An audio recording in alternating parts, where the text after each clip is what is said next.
You're listening to Good Fit, Poor Fit, a podcast that explores the interaction between people, design, and activity. Good Fit, Poor Fit is part of the Universal Design Project, a nonprofit organization with a vision for every community across the USA to have a surplus of homes and opportunities for social participation that are universally and financially accessible. Learn more at universaldesign.org. Hi, listeners. Welcome back for yet another episode in our series, You, Dee, and Me. Today, we'll be introducing you to our new OT student, Nate Pickett. He is joining us from the northeastern part of the U.S. and is studying occupational therapy at the University of New England. He actually reached out to us to become one of our design advisors, and through several conversations, he was able to join us for his fieldwork to get his feet wet in a non-traditional setting. So, Nate, can you share a little bit more about yourself and how you became interested in OT and universal design? Sure thing, and thank you for the introduction and allowing me to be here. I'm beyond excited to become a part of this team as I've been following the work that the Universal Design Project completes for quite some time now, and it means a lot to me to finally become a part of it. So as you mentioned, my name is Nate Pickett, and yes, I grew up, attend school, and still live in the northeast part of the country. Thinking about this geographic location and its relation to universal design, it adds a unique challenge that can be explored further in a little bit. But first, to answer your question, my earliest interest in OT came as a high school senior, where I knew I wanted to work in a job that directly benefits the lives of others.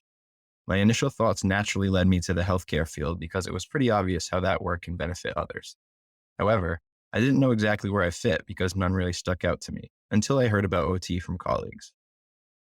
Curious but not confident in what OT was at the time, I began my college journey as a student on a pre-OT track. Once there, I met the staff in my program, some OTs, and some public health professionals, but each had their own field of work that was totally different. It was then and there that I knew this is where I was meant to be. Through coursework and conversations with professors, I was introduced to the many opportunities, both traditional and non-traditional, that the field of OT has to offer. I knew that I wanted to be an OT, but I wanted to see what I could do outside of the traditional walls, and no pun intended. One that stuck out was the concept of aging in place, which aims to keep individuals in their homes for as long as possible as they age. Having experience and interest working in construction and remodeling with my father, this combo sparked a thought where I was curious if I could take typical construction or remodeling concepts and pair them with the needs of individuals to help them stay at home longer. Initially, I was unaware of any company in my geographic area that completed work in this field. This can probably be best explained by the colonial-type infrastructure that exists in the New England area that dates back many, many years. But still curious, down a rabbit hole I went, searching to see if my thoughts were already in place. And this is how I came across the Universal Design Project, where, to my surprise, I found that healthcare providers, specifically OTs, are actively collaborating with builders, architects, and community members to make a much-needed change. It was here I discovered how to become a design advisor to gain some more knowledge on what universal design was and how the Universal Design Project makes an impact in this unique area. So, when it became time to share our placement preferences for Level 2 fieldwork, choices included pediatric practice, rehab and disability, or mental health. Stubbornly, I wrote in an answer stating that I was interested in an emerging area of practice, specifically universal design. One thing led to another, and my dreams became a reality, and now I am just starting up here at the Universal Design Project. I couldn't be more excited to collaborate with everyone and continue the expansion of occupational therapy, the new paths. Well, Nate, you are so welcome, and we are so excited to have you here. You said a number of things that really lit me up, and also I really identify with, from being someone who is kind of interested in non traditional OT from the beginning, a stubborn go getter, all things that we love here at the Universal Design Project, and clearly someone who has a very innate eye for universal design. So we're lucky to have you here. So tell me, what is your favorite non home related universal design feature or product or concept? Sure, so my favorite non-home related universal design product isn't necessarily structural based, but it's the first experience I can recall where the principles of universal design really stuck with me. One area of this field that we have talked about presenting many challenges is that people don't always necessarily see the value in universal design until it's experienced for themselves. That's exactly what happened to me the first time I used my favorite non-home related universal design feature, rubber handled and soft grip kitchen utensils. Originally, these products were designed primarily for ease of access and comfort for individuals with injuries that impact their upper extremity use while performing kitchen tasks. This product design allowed for comfort and ease of access, resulting in continuation of performing desired kitchen tasks, which is the ultimate goal of occupational therapy. But somewhere along the line, these products began to find themselves onto retail shelves. Consumers began finding the value in these specially designed products. Now, this product wasn't just assisting those with injury, but rather all people were finding a desire to use these products.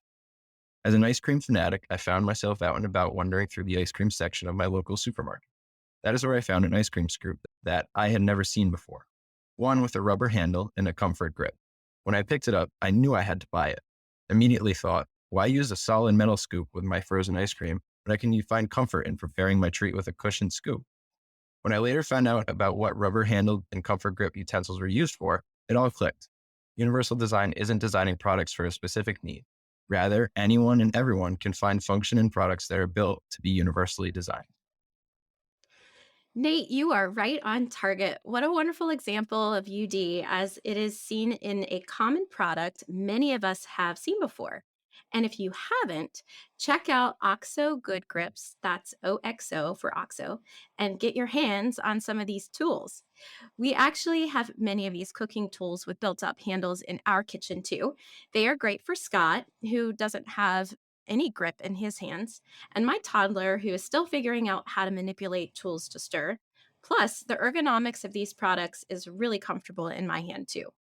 I've often been frustrated in the past with big metal stirring spoons that dig into my hand when I'm making my favorite fall treat, pumpkin chocolate chip cookies. Sounds like you had that same pain point with your ice cream scoops, Nate. It's pretty cool that this company really does think about all the types of hands that can use their products. Older hands that may have arthritis, younger hands that are small and that may need a bigger handle to grip, and all the other hands in between. They're really doing a great job meeting the needs of a wide variety of people to make and serve our favorite foods in the kitchen. Now let's chat about your favorite product that can be utilized in the home. What would you like to tell our listeners about, Nate? So my favorite home-related universal design feature is definitely a faucet that has motion control features.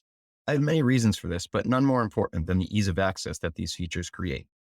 Thinking about the kitchen and washing dishes, everyone feels like they need a third hand to complete all the tasks required in washing dishes. Now, think about this experience of washing dishes, but now you don't have full function of one or both hands. This adds a barrier that can feel too difficult to overcome. By incorporating a motion sensing sink, needing a hand to control the water is eliminated, making the task easier.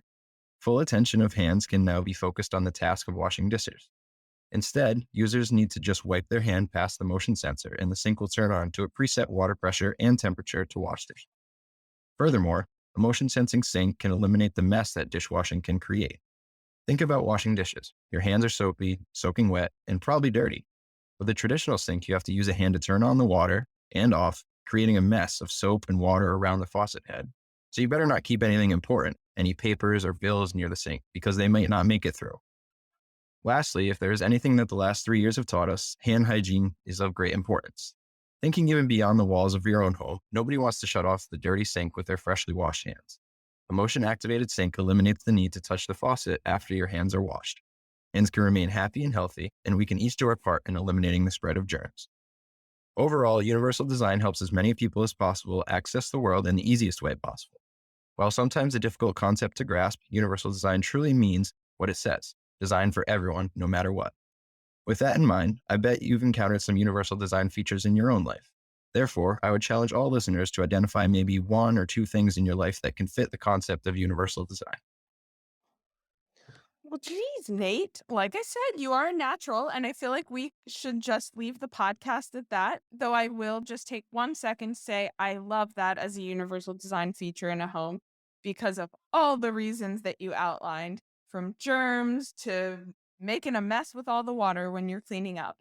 But really, again, we're so excited to have you here. And listeners, I do encourage you to think about how universal design might play a role in your life. Maybe you don't even realize it. What are one or two things in your life that are universally designed that function really well and are intuitive in their use? We'd love to hear from you if you want to comment on our webpage or show page. And we appreciate your time and hope you stay well. Have a great day.